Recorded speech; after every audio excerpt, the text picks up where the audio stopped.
Welcome to another new episode of the Get Organized with Declutter Me podcast with myself, Shalina. I hope you're well wherever you are in the world. Today, I have a special guest, my dear friend, Jonathon Leonard, who is a serial entrepreneur and a stylist, and obviously, as the added bonus, a friend of mine. We love talking about styling and organizing and decluttering. He is going through his minimalist phase right now, so he likes to tell me about that. So anyway, we thought it would be great to share our thoughts with the listeners on the show today. So without any further delay, welcome Jonathon to the Get Organized podcast. So how did you get into the styling then? Tell us everything. Kind of fell into it in the first place. We've had this conversation before. I went on this journey to restyle myself and reinvent myself, and started doing a bit of study and went, wow, this is quite interesting, and found what worked for me. And then I had a couple of friends sort of start approaching me saying, listen, we love what you're wearing now, and you seem to have everything so simple and so down pat, and we talk about it. So I went off and did some further study. I went to the Milan Fashion Institute. Oh yeah, I remember that. Yeah, you were flying back and forth to there. Yeah. And discovered this whole world of styling, not only men, but women as well. And it became really exciting because looking at women styling from a men's point of view is something that isn't done very often. Yeah, no, it's not. Hardly, and especially in this region. Yeah, and we talk about, we go out with our mates and, you tend to end up at a party or something, and men go off one side and women go off the other side. It's two separate sets of conversations. But men will always turn around and say, "You know what? Your woman's looking really good," right? And they need to pay attention to this. Are they saying good or hot? No, they're saying good. They're saying hot. Okay. Men will speak their mind. Okay, right. Let's not read too much into it. But okay, all right. They don't pay compliments unless they actually pick up on something. This is a real thing about men, right? Men don't really pay each other compliments unless there's something really there. So if one of your mates turns around and says to you, look, your girlfriend's looking really hot, or your wife's looking really hot tonight, take that on board. Right. And then find out, okay, why? Okay. But I think one of the biggest mistakes men make when it comes to actually working in styling with women, and let's take the professional side out of it, and let's just talk the everyday side, is not matching and not working with each other on their style. Yeah, that happens often. You see that, especially when you go to events and they're not even wearing similar colours. You don't look like a conjoined couple. And no. The thing is, you should walk in and both of you should stop the room at the same time. Right.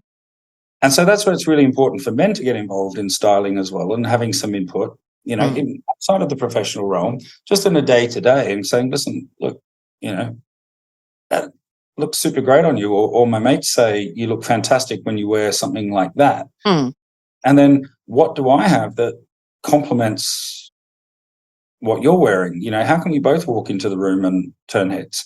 Right. That's style. Right. But then...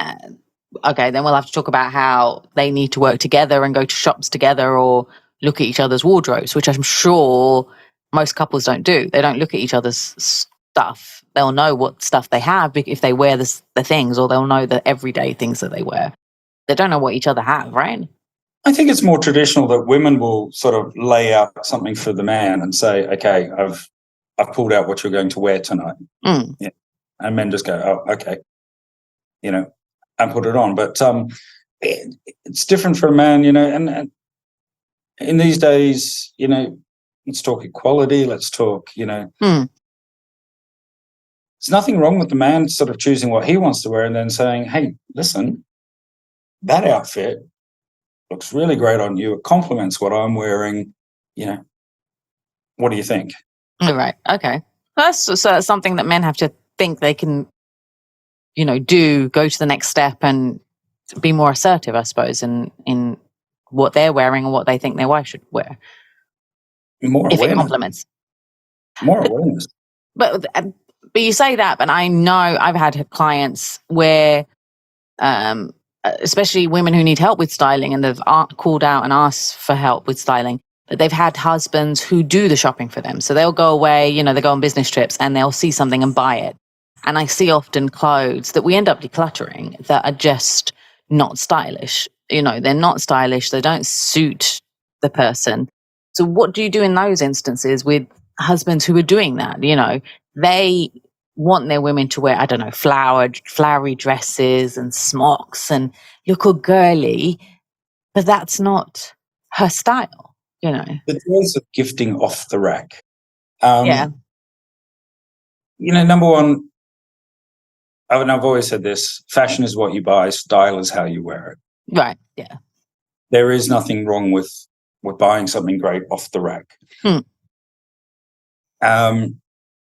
It's a little bit more difficult if someone else buys it for you and they don't actually understand your personal style. But if you've actually taken time to develop your personal style, to work through that process, you know, and to get your partner involved as well and sort of say, look, you know, this is what I feel comfortable in. This is what works for me. This is what people tell me I look good in, you know, then they start to work together and they start to understand what style actually is. Okay.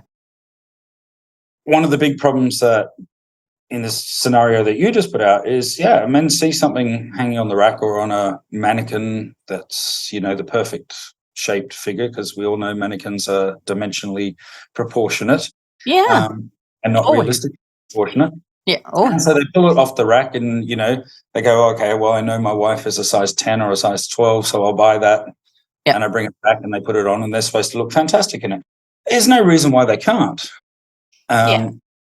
If it works for them, you know, minor tailoring, you know, take it in a little bit at the right places, drop the hem a little bit if necessary, you know, work with it. And then the other big keys are accessorize, and accessorize. Which we will get to in a bit, because I want to talk about that, because I am a lover of all accessories.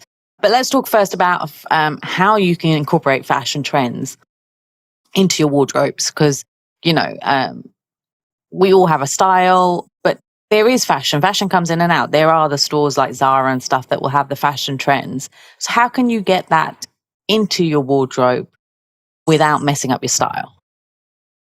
A little bit like Keanu's tail through our conversation. But trends come and go. And they come and go very quickly in the fashion world, you know, and that is consumerism. Right. You know? Trends are designed to last one season, and one season is designed to be 3 months. So trends move incredibly quickly. There are some trends that some people can pull off, and there are some trends that nobody will ever be able to pull off. Yeah. My go-to on that one is, if a trend doesn't work for you, go classic. Right. Classic never goes out of style. How do you incorporate trends? Well, you play with it. Okay. Because style is how you wear something. So we were having the conversation the other day, and I mentioned to you a woman in an oversized tee. In the days when the oversized tee trend was in, and everybody was out buying these T-shirts where, you know, the sleeve lines were down here and they hung around about your knees. And yeah, I think they're still in a lot of wardrobes. People haven't decluttered them, because I am right now. It's awful. They should be gone well and truly by now.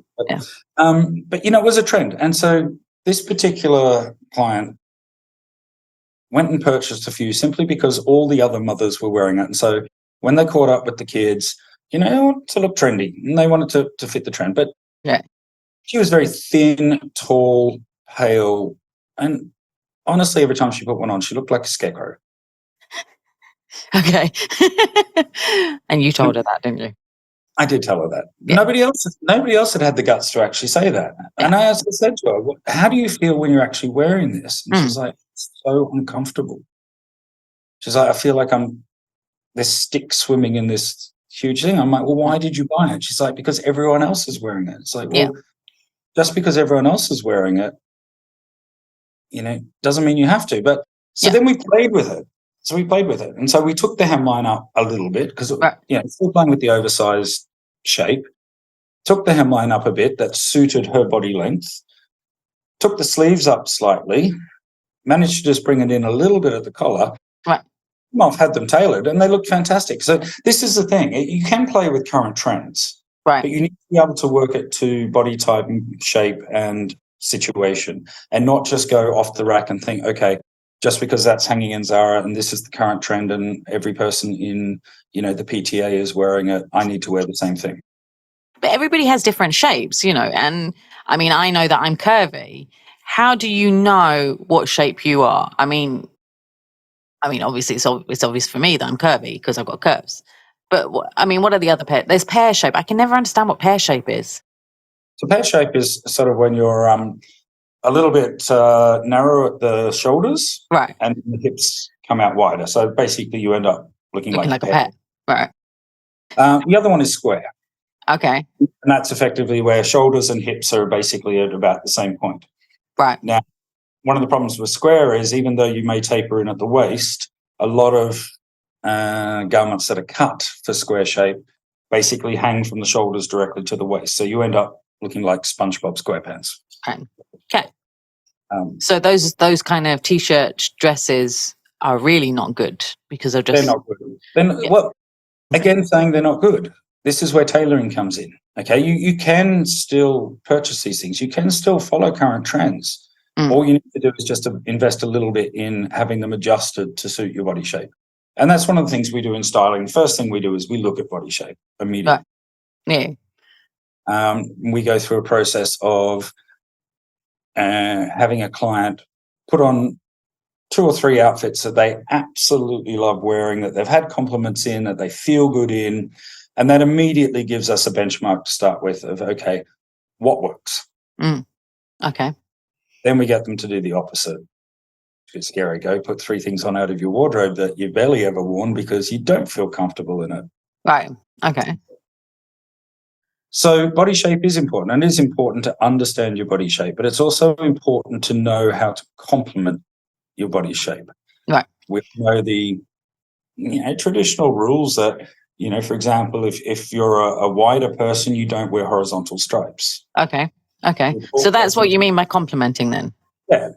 Yeah. So start to learn how to work with your body shape. And quite often and you're going to blame me that this is my minimalist side coming out, but quite often it's the base of neutral colors. Right. No, but I am all up for neutral color. I mean, I'm the queen of black, blue, and some other colors, but not white because I spill food on my white clothes. But I'm with you with the neutral palette, but then I put patterns on top of it. And that's it. And that's styling. Okay. So the base fashion is the neutral palette. The styling is what you add to it, whether it be colorful scarf, whether it be if it's winter, a patterned poncho, whether it be accessories, large chunky jewelry with bright colors, and that's how you personalize it, and that's how you bring style into fashion. Right. Okay. So that's what people need to know because I, don't realize that as well. I mean, I am the queen of wearing colorful shoes. So when I'm not doing my job, and when I wear heels, they're all colorful. So they will compliment me if I'm wearing black or all black, like we both like wearing black t-shirts.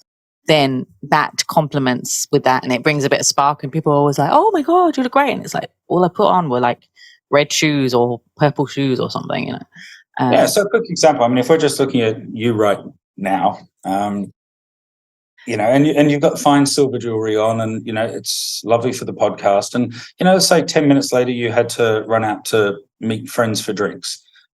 Simply by replacing that with a large chunky piece of jewelry that maybe had some yellow or some red, flashes of color through it, would immediately change what you're wearing without actually having to go and do a complete wardrobe change. Yeah.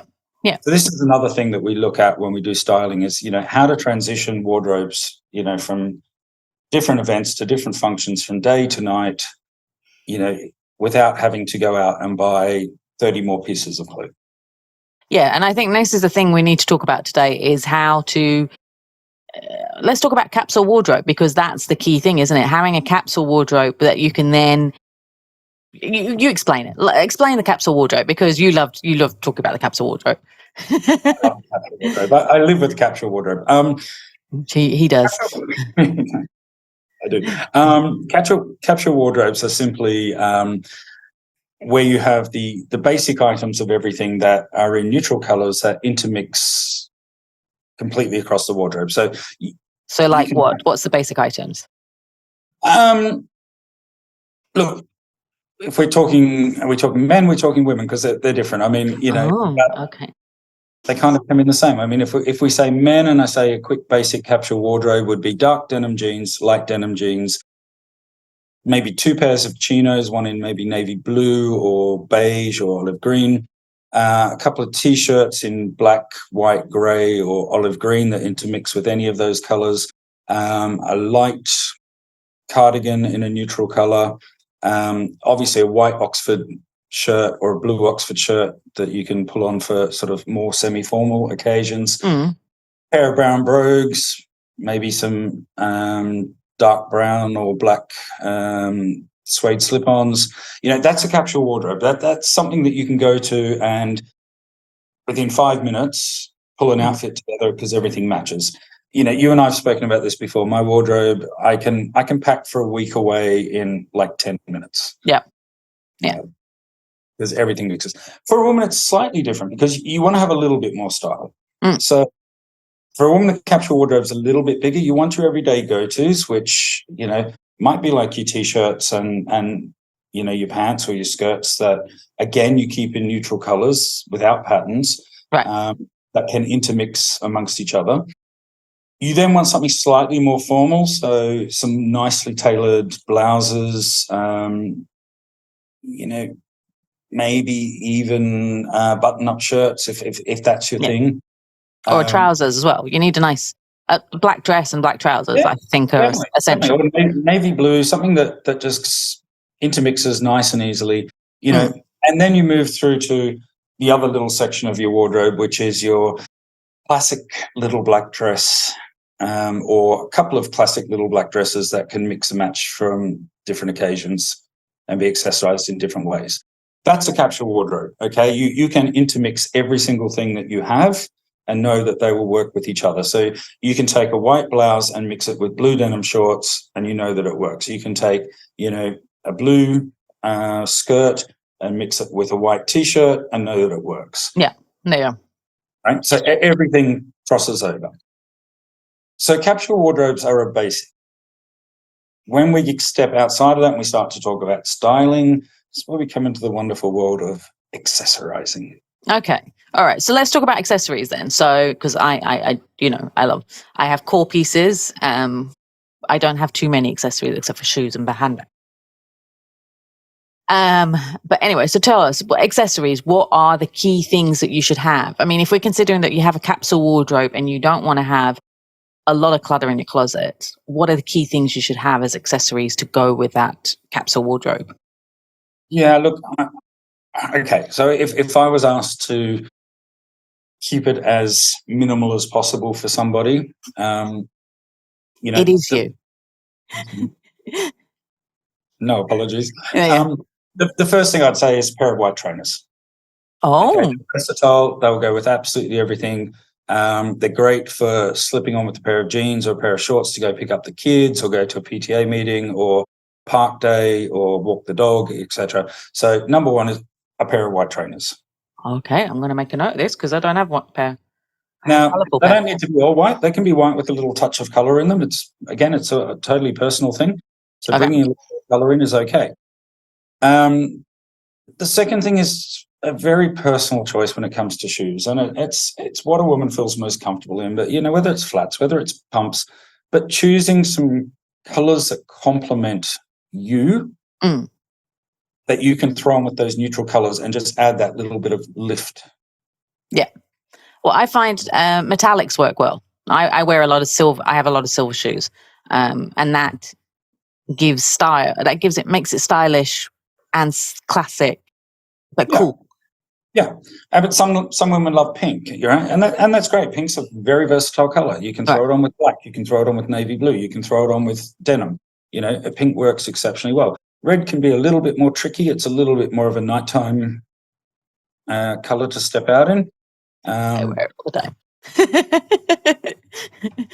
But picking a color that actually shows a bit of your personality. Yeah. And that's where you start to accessorize. Shoes, that's pretty much a simple, basic rundown on the shoes. Then we get into other accessories like,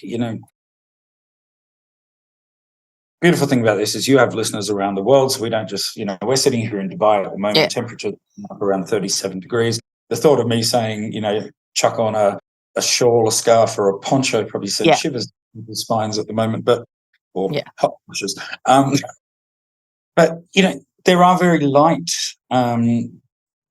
accessories that you can get, in as far as shawls or scarves that you can actually just drape over the top of an outfit.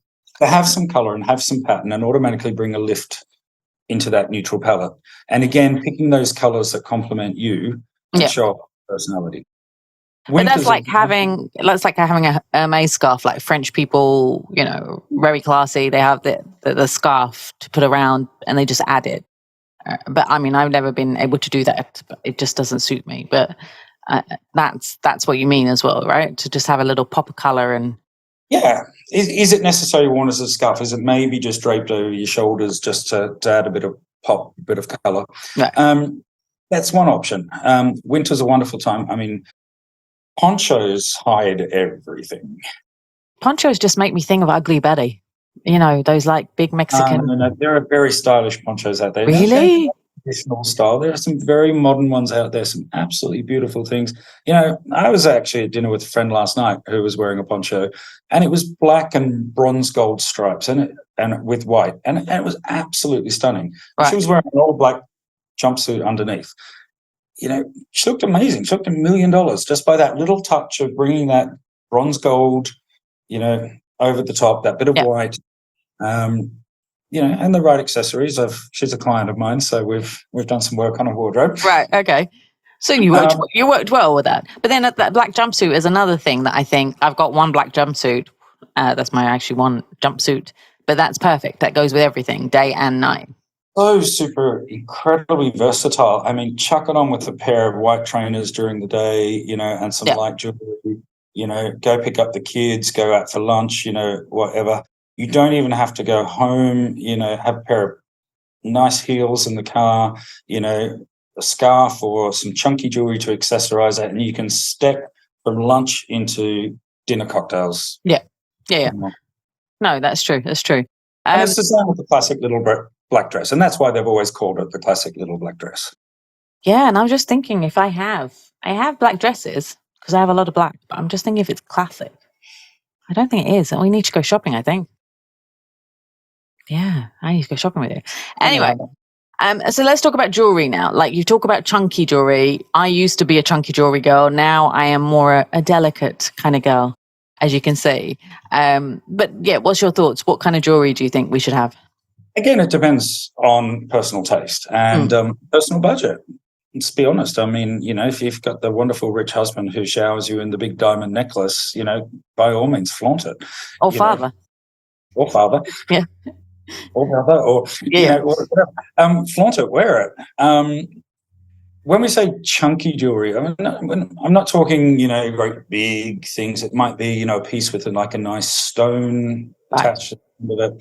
It could be sort of twisted plaid and metal, with a touch of gold and stuff. Or you could simply change to. Again, let's go back to what you're wearing right now. You've got the thin silver chain on. You could just up that to a thicker gold chain for the evening and immediately look at the outfit.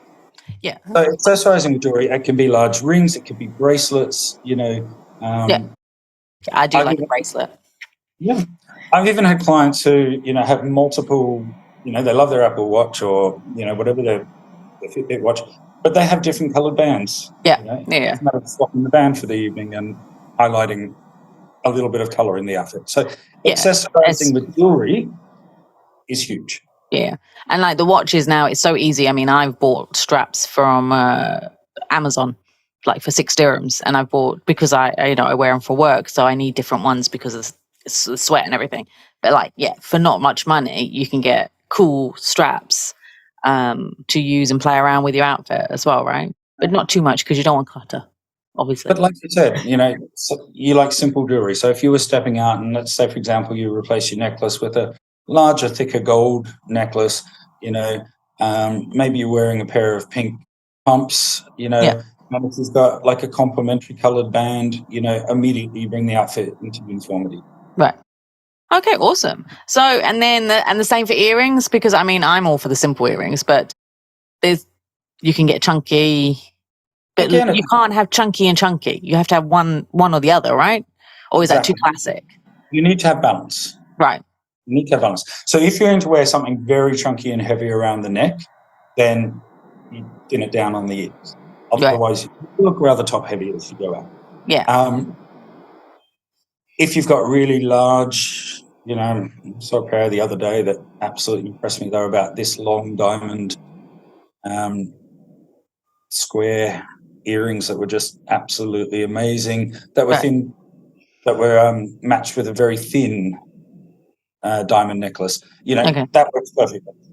Don't overemphasize one end. So this is where I was saying, for example, if you step out with the pink shoes, then you need to bring that little bit of color somewhere else, whether it be in makeup, whether it be in necklace, whether it be in earrings. You've got to bring a little bit of color through just to create the balance. Ah, okay. All right. So not have just that pop of color in one place. It has to be in different places. Oh, see. Oh, I didn't know that. It's lucky I have lipstick that does that. Okay, awesome. That's a good thing about lipstick for women. You can match it to everything. Well, your men can do it as well now. Until you get in and declutter their bathrooms, and then they only have 4 left. But yeah, exactly, that's true. Exactly. They should only have 2 pairs of shoes, so 4 lipsticks should be enough. Yeah, all right, okay. 4 pairs of shoes. Even me, the declutterer, doesn't have 4 pairs of shoes. I don't understand. When there's those quotes from people who say that they have, I think, 10 pairs of shoes and that's all they have, and I'm like, I have about 50 pairs of flip-flops. Huh?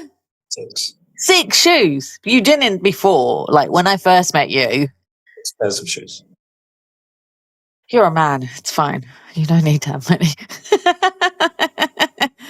I mean, I swear, like my Havaiana flip-flops are a lot, but I mean, I do wear them constantly for work. Okay, if I have to throw the Havaianas in, that makes 7. Okay, let's move on. What should we talk about next? Can we talk about lookbook? Let's talk about lookbooks. Yeah, what is it? So it's something we do with clients. So, as I said, once we get to a basis with the client of what works for them and what they feel looks good, right. The next step we do is we get them to put on a few outfits and we dress them up.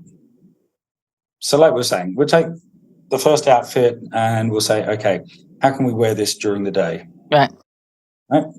And then we'll take a picture of it and we'll quickly note down exactly what it was paired with, so each item. Then we'll sort of take the same look for maybe, lunch or afternoon, and then we'll take the same look again and style it up for the evening. And we'll do this a few times with different outfits. And so what we do is we end up creating a lookbook so that when you get that phone call and someone says, hey, Shalina, remember we've got drinks in 30 minutes. Right. You can go straight to the lookbook and go, love that. That looks good for tonight. Get that piece, get that piece, get that piece. Done. Your outfit's together in 10 minutes. That leaves you 20 minutes to shower, do your makeup and your hair, and you're still going to be 30 minutes late anyway, so that's okay. Not all women. That's a cliche. I mean, I don't take that long. That's fashionable. No, I'm always I'm early because I'm organised. Plus, I only take 5 minutes to do my makeup. And even now, I've discovered contouring. So I do contouring now, I can see. And highlighting and contouring. TikTok has taught me lots. Yeah. Anyway, but yeah, no, I only take 5 minutes. So not all women are like that.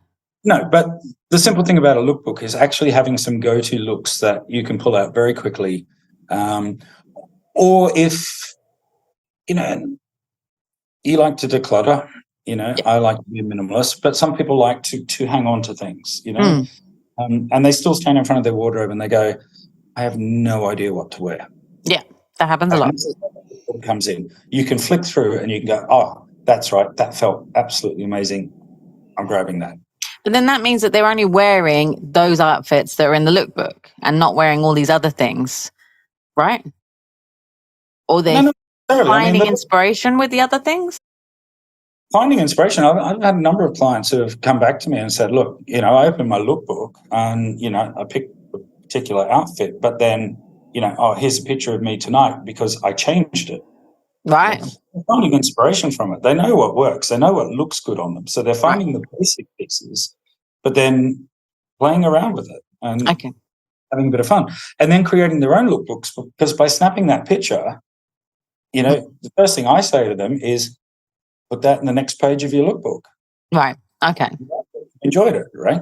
Oh, yeah. So it helps just to create a little bit of a folio of go-to looks that you can pull out very quickly. Lookbooks aren't everything. Obviously, if there's a special event coming up, you want to take time. You want to choose something. You might want to, call your stylist in. You might want to call your husband in and have a conversation and say, listen, this is how I want to feel tonight, and I'd like us to look pretty much the same and have a conversation together and say, okay, how are we going to style this? Right. Okay. Yeah. But lookbooks are a go-to. They're a go-to to make it nice and easy in between, but also as a reminder of, when someone has done the work of styling themselves, just going back and saying, hey, yeah, that's what I felt good in. So it's kind of like you can do a selfie, save that photo in a folder in your phone, or people put their selfies on Instagram. So your Instagram account could be your lookbook as well, right? Can be, but you don't want to have to be scrolling back and going, oh, how long ago was that? There was, I recommend, again, being a minimalist, that you use a notes app or something where you just sort of like note your looks down, your category by, daytime, nighttime, cocktail party, party with kids, husband's work function, and so you've got a quick go-to on those. So you can keep growing your lookbook the whole time once you've sort of got a concept of how to do it. Yeah. The other thing I wanted to say about lookbooks is they're fantastic, but they're not timeless. And that's the key thing. They're not timeless.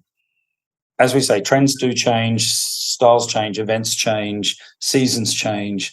Your body changes as well. Body changes as well. So you need to be flexible with it, and you need to be willing to come back and revisit your lookbook and go, listen, that doesn't work for me anymore. It worked 2 years ago. That was wonderful. Right. Worked last year. That was wonderful. But now I need to reinvent it. So I encourage people to go through the same process.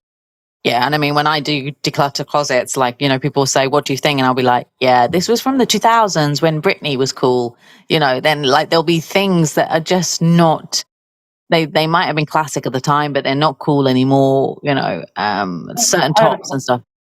I had a client who, we did her lookbook, and she had one pair of pants and she absolutely loved them. They were sort of white semi-denim pants, and she looked fantastic in them. So the first thing she did the next day was went out to the shop and bought one in every single color because the cut looked good. Yeah. The next time she got me around to declutter and I looked at it, I'm like, what are these other 8 or 9 pairs of primary colored pants you bought that we've already worked out don't suit you at all? And she's like, yeah, I don't think I'll ever wear them, but. Yeah, people love doing this, buying they see something and it works in that color, in that style, so they're going to get all the other colors. Men love doing this, especially with tops.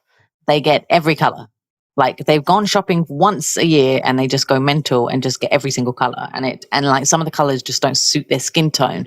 So I think that's another thing as well, isn't it? People don't consider their tone, like, Exactly. And so one of the things I always say to people is when they are shopping, because I don't encourage shopping.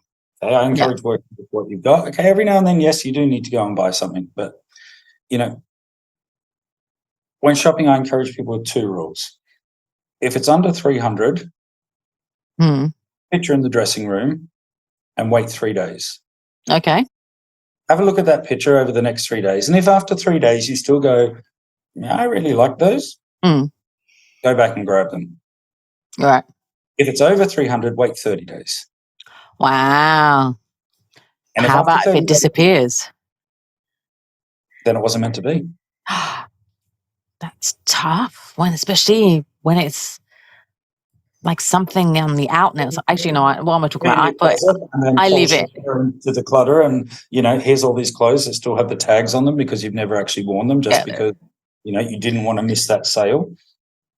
Yeah, I mean, 30 days, I think even for me, that's harsh. I mean, I do I put things into baskets, like on the outnet and a porter, and then I wait a few days. And with the outnet, if it's sold out, then it was not meant to be, but that's usually after a week. But 30 If you're days? shopping online, you can normally set alerts, like if it's running low on stock. Right. But it can actually let you know that, this item is getting low on stock. And then you can go back and revisit it earlier and say, am I sure that's what I want? I mean, if it's in store, get them to hold it for you. Right. I mean, quite often the store will hold it. Yeah, but most of these stores nowadays just hold it for just one day or a few hours. They won't hold it for very long. I'll hold it for 3 or 4 days for you. Okay. All right. Cool. Anyway, right. Finally, so how do you help with clients to declutter while reviewing their closets? Apart from making them throw most things out, no. We work on a 3-pile rule. Okay. So as we work through things and we start to identify what works, pile number 1 is the absolute yes pile. I love this. I'm not getting rid of this. This looks really good on me. Right. I want to keep this. Immediately goes in the yes pile. Right. The second pile is what we call the maybe pile, or which eventually becomes the potential to donate pile. They're the things that not really sure. So encourage them to put it away. Okay. If they pull it out in the next 30 days, then it goes back to the yes. Right. They obviously want to keep it. If after 30 days they haven't pulled it out, it's gone. Okay, it's gone. Perfect. Right. And the third pile is oh my God, why did I buy this? What was I thinking? This is immediately off to charity. Yeah. I like to use the word fugly. I don't want to use fugly because at the time they actually thought it was beautiful when they tried it. But no, a lot of people don't. They even look at it and go, yeah, it was fugly. Yeah. Stores use all this sort of psychological stuff like lighting and pressure and everything else to get people to think that's actually worth buying, like 9 pairs of the same colored pants. Yes, no. No. Okay, awesome. That's how we declutter. Eventually, we find out that what is left in the yes piles usually has a certain trend to it, and that's pretty eye-opening for the person to go, okay, well, there's my style. Yeah. Because everything I've immediately said yes to is hanging there in front of me. Yeah, and I like saying that and that's why I like doing by color, from light to dark, because you can see then what colors they like wearing. Because if you look at my wardrobe, you'll see mostly black and blue, and that's a reason, because I would like wearing that and then wearing it with different things. But and also if you have an odd color, that means that's not really your color. That was you going, let me buy this for fun. Or it could be an absolute standout piece for an event or something. I've had a client who bought a blue sequin dress that I thought was the most hideous thing in the world. It had these huge puffy sleeves, and I'd never seen anything worse in my life. It was a little bit Frozen Disney princess kind of thing, but it was for a wedding and it suited the event. Right. Okay. When we did finally do the wardrobe, she decluttered it quite quickly, but I understood why she bought it at the time. She showed me the pictures, and it suited. So it is okay to have these standout pieces. Yeah, they're standout pieces. But when you have the day-to-day stuff. Yeah. But another friend of mine says she has this small section of her closet which she will never let me see unless we're actually at an event somewhere, which she calls her princess dresses. And these are they are bold, and they're ones that she just wears to a nice formal function, to stand out a little bit and be a bit glamorous and a bit special. So it's okay to have those. Right. It's not okay to have too many of those. Yeah, that's true. But we do need that here. That's the problem. There's so many events. Finally, I want to find out, what is your favorite movie right now, or favorite movie of all time? Because I love finding out about movies with my guests. And I don't think I've ever asked you. Movies. Movies. If I said my favorite movie, no one would ever know it. It's a movie called The Basketball Diaries. It goes back many, many years. I think it's one of the Basketball Diaries with Leonardo DiCaprio. Yes, well, see, there we go. One of my all-time favorite movies, but then I am an absolute sucker for anything with Judi Dench. Wow. In it. Bit of an old classic favorite there, whether it be sort of Ladies in Lavender or Mr. Henderson Presents. If it's cold, rainy night or a lonely night in, that's kind of be my go-to. Just do you like a bit of Judy? Everyone Yeah. loves Judy. She's an institution, a British institution. Yes. But yeah, no. I'm just thinking of the movie. I know all the movies, like all the Miramax movies. I'm just thinking of Mr. Brown. What's the Mrs. Brown? Mrs. Brown. Yeah. That's the Queen Victoria one. She's been a queen in a lot of ones. Actually, that one, I really like that one that a lot of people slated about her being Queen Victoria and with the Indian guy came. What's that called? Queen Abdul. That's it. Yeah. Queen and Abdul. Yeah. Yeah. I like that. And people were really like, oh my God, it's all racist. I'm like, well, I don't think so. This is how curry came into the UK. It was because of him. And that's how, and because she introduced it to her. So anyway. It was lovely. How can listeners get in touch with you if they want to get your styling help? Best place to reach me is via my website, atelierlido.me. And we will put that in the show notes as well. Awesome. So thank you so much for being on the episode. I really do appreciate it that, you finally came on and we've talked. Thank you, as always, for listening to the Get Organised with Declutter Me podcast with myself, Shalina. If you'd like to get some more tips and tricks, you can always find me on my social media at DECLUTTRME and also on my website, www.declutterme.com. Thank you so much again, Jonathon. I really do appreciate it. And thank you, listeners, for listening. And I'll talk to you next week. Bye.